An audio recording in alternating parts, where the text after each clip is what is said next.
So this famous comedian sort of helps catch a serial killer.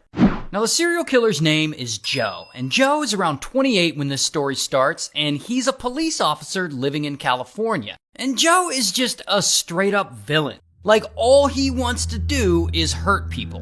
And so one day in 1974, he starts doing just that. He starts breaking into people's homes, but he's really weird about it. Like a normal burglar will get into a house and they'll look for money or valuables, but Joe instead looks for random things. Like he steals from piggy banks, he'll steal class rings or engraved jewelry, stuff that would have sentimental value just to mess with people.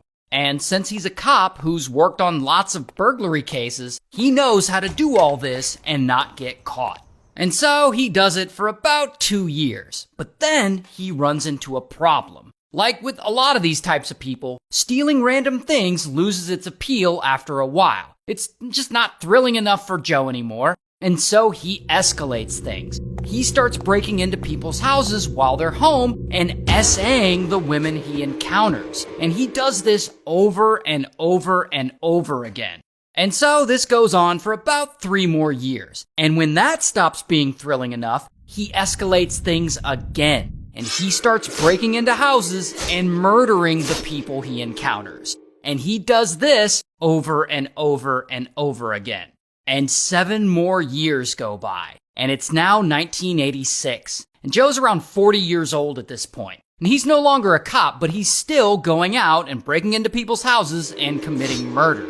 In fact, over the last decade, he's broken into around 120 homes, he's essayed 51 women, and he's murdered 13 people. This guy is legitimately evil. But then, that same year, Joe suddenly just stops. Why does he stop? Well, it's speculated that he stops because this is 1986, the same year that law enforcement starts using DNA identification to solve crimes and track down criminals. And he's been leaving DNA all over these crime scenes. So now Joe knows if they match his DNA to the DNA at the crime scenes, he's screwed. So he stops and he moves on. He starts living a fairly normal life. And no one ever suspects that he ever broke into any houses or killed anyone. And 20 years pass, and it's now 2006. And that is when we meet this woman, Michelle. Michelle's about 36 during this time, and she writes for a true crime website called True Crime Diary. It's actually her website. And Michelle, she's been writing about all sorts of different true crime cases and stuff for years. But it's